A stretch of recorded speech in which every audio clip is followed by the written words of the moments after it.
Akhirnya rahasia bagaimana Fabio bisa menaklukkan Yamaha M1 diungkap secara gamblang oleh Andrea Dovizioso. Dan alasan kenapa Andrea akhirnya mengundurkan diri pensiun dari Yamaha juga digambarkan oleh Dovi. Dan kita akan bedah kenapa sih pembalap lainnya kesulitan handle M1, namun hanya Fabio yang bisa menaklukkan motor ini. Kita bedah secara jelas.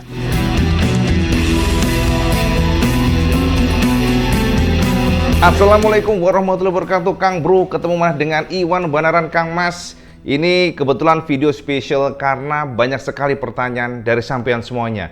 Cak IWB, kenapa Yamaha bisa dihandle oleh Fabio Quartararo? Kenapa Fabio bisa luar biasa sementara pembalap Yamaha lain sangat kesulitan? Apakah yang masalah adalah motornya atau justru pembalap lainnya? Nah, ini menjadi semacam misteri dan teka-teki yang akhirnya IWB buat video ini untuk menggambarkan ke sampean semuanya. Apa yang sebenarnya terjadi di lapangan? Apa yang membuat para pembalap lainnya kesulitan? Dan kenapa Fabio bisa kencang di atas YZR M1? Apakah yang memberikan special bike bagi pembalap Prancis tersebut? Nah, kita akan bedah pelan-pelan, semuanya berdasarkan sumber yang sahih. IWB nggak mau ya menggambarkan kesampaian semuanya berdasarkan analisa asal-asalan. IWB nggak mau, Jadi kita harus mencari sumber yang jelas, kita harus mencari sumber yang sahih langsung dari pembalapnya. Sebelum kita melangkah sebenarnya untuk membahas mengenai Yamaha M1 yang saat ini memang di sisi lain luar biasa dan di sisi lain juga suffering. Ini juga terjadi pada Honda yang sebenarnya sudah terjadi sejak 6 tahun ke belakang. Kalau kita lihat Honda ini selama 6 dekade ya, kita melihat bagaimana perkembangan Honda yang tidak peduli dengan pembalap lain dan mereka hanya berpatokan dengan satu pembalap. Dan ternyata indikasinya sekarang juga terjadi pada Yamaha. IWB katakan demikian karena ternyata banyak sekali curhatan ya, ibaratnya tuh kalau kesah dari para pembalap Yamaha lainnya yang mereka merasa bahwa Yamaha tidak peduli sama mereka. Mereka merasa bahwa Yamaha seperti tutup telinga, Mereka sudah memberikan masukan, namun Yamaha hanya berujar. Kita akan mendengarkan kalian jika kalian bisa masuk top 10. Dan sementara saat ini yang cemerlang dan sangat signifikan gapnya adalah Fabio Quartararo yang memang luar biasa. Kita juga bertanya, sebenarnya apa yang terjadi dengan mereka? Kalau kita melihat histori, Kang Mas, sebenarnya M1 ini adalah motor yang sangat luar biasa di eranya ketika Valentino Rossi gabung bersama Yamaha. Sampean pasti tahu bagaimana Yamaha di tangan Valentino yang saat itu juga kesulitan untuk memutuskan apakah menggunakan mesin inline Big Bang atau Screamer. Valentino Rossi mengatakan bahwa kita harus fokus pada keawetan ban. Sehingga pada saat pengembangan, Bapak M1 saat itu yakni Masao Furusawa yang bekerja sama dengan Valentino Rossi. Masao seorang technical, seorang engineering yang sangat berbakat. Sementara Valentino Rossi adalah pembalap yang juga sangat berbakat. Kombinasi keduanya menghasilkan sebuah senjata yang saat itu tidak pernah diprediksi oleh Honda karena motor ini dianggap inferior. Pada saat Valentino Rossi gabung bersama Yamaha, pada saat itu Yamaha paceklik juara dunia hampir 1 dekade lamanya. Jadi ini sebuah rentang yang tidak singkat, sehingga pada saat Rossi gabung, Honda sepertinya meremehkan eksistensi Rossi dan juga Yamaha. Dan akhirnya pada saat Welcome Afrika, Valentino Rossi menang pertama kali bersama M1. Ini adalah sebuah mesin yang berubah total di tangan Valentino karena kita tahu bahwa konsistensi dari motor ini luar biasa, keluar tikungannya juga cepat ya, akselerasinya cepat, dan keawetan ban juga sangat terjaga. Jadi Valentino Rossi membungkam anggapan bahwa Honda menganak-emaskan dia. Dan finally, selama bertahun-tahun dan hanya bobol di tahun 2006, Valentino Rossi juara dunia bersama Yamaha. Memang saat itu pengembangan M1 sangat terarah. Kita merasakan demikian. Dan saat itu pula, sampean harus tahu bahwa ECU itu dibuat oleh pabrikan itu sendiri. Dan pada saat pabrikan menggunakan ECU sendiri, gapnya sangat jauh. Sampean pasti tahu ya bagaimana Ducati yang berusaha masuk, namun mereka tidak mampu berbuat banyak melawan para pabrikan Jepang.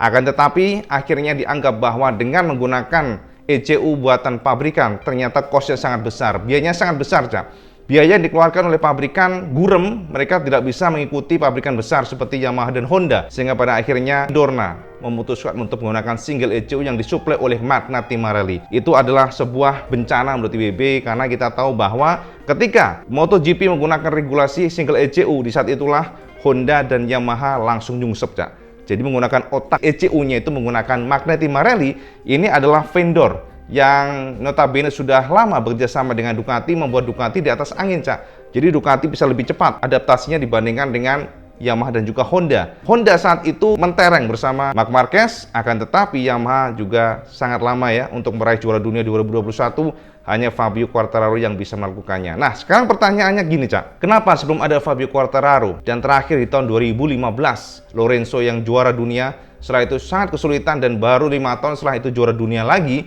berkat Fabio Quartararo.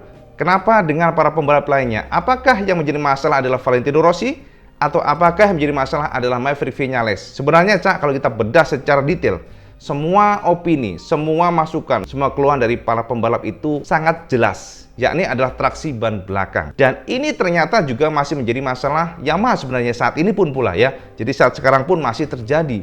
Akan tetapi Fabio dikatakan adalah satu-satunya pembalap yang mampu menutupi, Cak. Itu konfirmasi dari Andrea Dovizioso. Oleh karena itulah ya, dalam video ini WB ingin membeberkan sebenarnya apa yang terjadi dengan Yamaha dan kenapa hanya Fabio yang bisa cemerlang. Untuk memberikan gambaran kesampaian, WB sudah kutip semua penjabaran yang diberikan oleh Dovi. Ini diungkap oleh Dovi di The Race ya. Jadi ini sebuah website yang cukup terkenal, website yang memang jelas memberikan gambaran secara real karena mereka interview langsung pembalapnya. Dan kenapa akhirnya Dovi, sekelas Dovi ya, menyerah dan pensiun tahun depan, itu semuanya ternyata ada alasannya. Nah, untuk memberikan gambaran kesamaan semuanya, simak perkataan Andrea Dovizioso berikut ini. Jujur, ketika pertama kali aku jajal motor Yamaha, aku sedikit terkejut. Motor ini beda. Aku langsung menemukan masalah yakni pada grip. Motor ini traksi belakangnya sangat lemah. Itu adalah karakteristik terbesar yang aku coba lawan. Sayang, aku belum menemukan cara mengendarai Yamaha.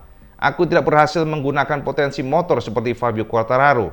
Dia telah menunjukkan bahwa setiap balapan bisa kompetitif dan menang. Hanya saja sulit untuk melakukannya. Aku banyak bekerja dengan para tim, para mekanik Yamaha. Aku juga banyak mencoba. Bahkan mungkin terlalu banyak yang aku lakukan, namun celakanya kami masih berjuang walaupun kami sudah mengubah hal besar. Kondisi tersebut seakan menegaskan bahwa gaya balapku tidak cocok dengan motor Yamaha. Sebenarnya tidak perlu aku jelaskan gamblang. Jika kalian melihat pembalap Yamaha lain, kalian akan mendapatkan jawabannya. Aku memiliki banyak pengalaman untuk mengetahui bahwa mayoritas pembalap Yamaha kesulitan. Apa yang terjadi pada motor sangat jelas sejak awal dan aku tidak pernah mengubah pendapatku.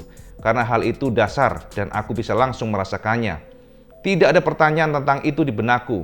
Ceritanya selalu sama. Aku cukup nyaman ketika bermanuver bersama Yamaha atau mengubah arah. Memang tidak istimewa tapi oke. Namun bagaimana kita kencang adalah hal berbeda. Dengan Yamaha kalian harus kencang saat masuk dan speed harus dijaga ketika di tengah tikungan. Di sini kalian tidak bisa mengandalkan traksi belakang saat keluar tikungan. Jadi jika ingin kencang, pembalap harus membawa kecepatan lebih di tengah tikungan sehingga keluar tikungan bisa full speed. Jadi kita tidak bisa mengandalkan traksi belakang. Dan hal itu bagiku sangat sulit untuk dilakukan. Mungkin Yamaha bagus di beberapa area, karena Fabio telah menunjukkan kepada kami bahwa dia bisa melakukan hal yang luar biasa. Tapi menurutku, itulah satu-satunya cara untuk menjadi kencang dan cepat di motor ini. Jika kamu tidak bisa full speed di tengah tikungan, maka motor seperti tidak punya tenaga pada saat keluar tikungan. Dengan kecepatan yang sama dengan motor lain, Yamaha seperti tidak berakselerasi. Jadi jika kamu tidak menjaga kecepatan di tengah tikungan, maka kamu tidak akan bisa cepat. Quartararo benar-benar menari di setiap trek dan itu satu-satunya cara untuk menjadi cepat dengan motor ini. Menurutku, Yamaha sekarang dalam situasi yang sangat mirip dengan Marc serta Honda dalam 6 tahun terakhir. Aku tidak tahu apakah Yamaha memang memutuskan untuk berada dalam situasi ini, tetapi aku rasa Honda memutuskan untuk memilih cara ini karena Marc dominan.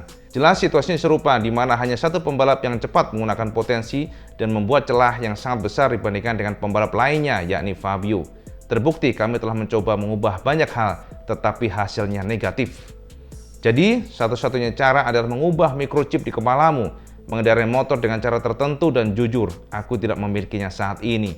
Aku sudah mencoba untuk mengubahnya, tetapi semua sia-sia. Yes, itu tadi Cak, konfirmasi dari Andrea Dovizioso yang sudah dijabarkan secara gamblang ke sampean semuanya, kita semuanya, ke media. Dan bisa kita konfirmasi bahwa ternyata memang untuk M1 ini special treatment, Cak. Jadi sampean nggak bisa melakukan balap seperti motor-motor lainnya. Dan sampean juga tahu Dovi adalah pembalap berpengalaman, Cak. Bukan pembalap kemarin sore yang baru saja megang MotoGP mesin. Ini artinya apa? Memang M1 ini special treatment menurut IBB. Karena dari konfirmasi tadi ya, dari semua penjabaran yang bisa kita tangkap adalah begini Kang Mas ya, sama kalau bingung ya, mungkin gambarnya begini. Motor ini M1 ini sampai harus memiliki kecepatan penuh pada saat middle corner. Nah, gitu ya. Jadi pada saat sampai masuk ke tikungan, di tengah tikungan itu nggak boleh drop, Cak. Jadi sampai harus full speed. Setelah itu keluar tikungannya ya menggunakan gaya full speednya ini. Sebab konfirmasi dari Dovi tadi, pada saat sampai tidak bisa menggunakan cornering speed secara maksimal, maka untuk keluar tikungan itu nyaris tanpa akselerasi. Artinya apa? Ya mungkin karena traksinya kurang, jadi keluar tikungan juga sangat sulit. Karena traksinya kan kurang nih, sama buka gas mungkin sliding atau spin, kita nggak tahu. Yang pasti konfirmasi dari Dovi adalah ketika pembalap tidak bisa full speed pada saat cornering ya, jadi pada saat masuk tikungan itu harus benar-benar kencang. Ketika sampai gagal di sana ya berarti keluar tikungannya akan lambat. Itu konfirmasi dari Dovi. Dan ini gaya ini hanya bisa dilakukan oleh Fabio Quartararo pada saat ini, terbukti, Cak. Pada saat kita melihat klasemen ya, saya melihat aja klasemen sementara dari para pembalap Yamaha, di mana Dovi dan juga Darryn Binder hanya mengumpulkan 10 poin dengan posisi klasemen di 21 dan 22. Sementara untuk Franco Morbidelli lebih baik ya. Jadi kalau kita lihat klasemennya juga termasuk buncit. Bukannya kencang tapi buncit, tapi better lah. Karena kalau kita lihat Morbidelli itu mengumpulkan 26 poin dan urutannya di 19. Tapi kalau dibandingkan dengan pembalap lainnya ya jelas jauh, apalagi pembalap Ducati, kemudian Aprilia. Sementara kalau kita lihat ya masih lebih bagus Marc Marquez yang sudah absen beberapa race, ternyata Marquez masih mengumpulkan 60 poin. Jadi kalau kita perhatikan memang pada kondisi yang sangat suffering lah untuk pembalap Yamaha lain. Jadi konfirmasinya begitu, Cak ya. Jadi kalau sampean mungkin bertanya-tanya, penasaran kemarin, itulah jawabannya. Di mana Fabio ini memang memiliki special skill, di mana dia bisa mengoptimalkan kecepatan di tengah tikungan yang tidak bisa dilakukan oleh pembalap lain, termasuk Franco Morbidelli pun tidak bisa. Bahkan Dovi juga menyerah dan Dovi mengatakan bahwa dia sudah berusaha keras dan dia sudah berusaha memberikan masukan kepada Yamaha. Namun Yamaha dari pihak insinyurnya, pada pihak pusatnya mengatakan bahwa mereka akan mendengarkan jika para pembalap yang komplain tersebut bisa masuk top 10. Kan tetapi jangankan top 10 ya, top 15 aja susah ya, top 15 aja susah. Itulah kenapa saat ini patokan Yamaha adalah Fabio Quartararo, bukannya lain. Nah, ini yang menjadi masalah adalah jika seandainya suatu saat nanti pengalaman Honda terjadi pada Yamaha, pasti Yamaha akan kesulitan. Kita lihat saja Honda, bagaimana mereka kesulitan ya dengan kondisi Marquez yang cedera, pada akhirnya semuanya nyungsep. Dan ini sangat ditakutkan akan terjadi pada Yamaha, karena Yamaha sangat tergantung pada skill daripada Fabio. Dan ini sebenarnya kalau bisa dihindari, karena kita tahu bahwa ketika seseorang sudah menggantungkan dengan orang lain, ini akan menjadi big problem. Ya Honda aja kelihatan di sini saya. Faktanya ya, buktinya adalah Honda. Itu aja, kita nggak usah banyak berdebat. Tapi fakta dan bukti kondisi yang terjadi pada Honda, di mana ketika Marquez problem, mereka lost direction, kemudian juga ketika mereka mencoba untuk meracik sebuah motor yang berbeda, justru hasilnya malah carut marut ya. Jadi itu aja informasi teman-teman semuanya mungkin penasaran what happen ayak naon dengan Yamaha dan kenapa hanya Fabio yang kencang. Itu jawaban dari Dovi. Jadi jelas semuanya, Dovi akhirnya menyerah karena tidak didengarkan oleh Yamaha, sebab patokannya adalah Fabio Quartararo. Itu poinnya. Itu aja informasi yang benaran. Dan seperti biasa, kalau suka video ini, like, share, dan subscribe. Ojo lagi sama sholat 5 waktu, karena ini paling penting. Assalamualaikum warahmatullahi wabarakatuh. Salam segandos.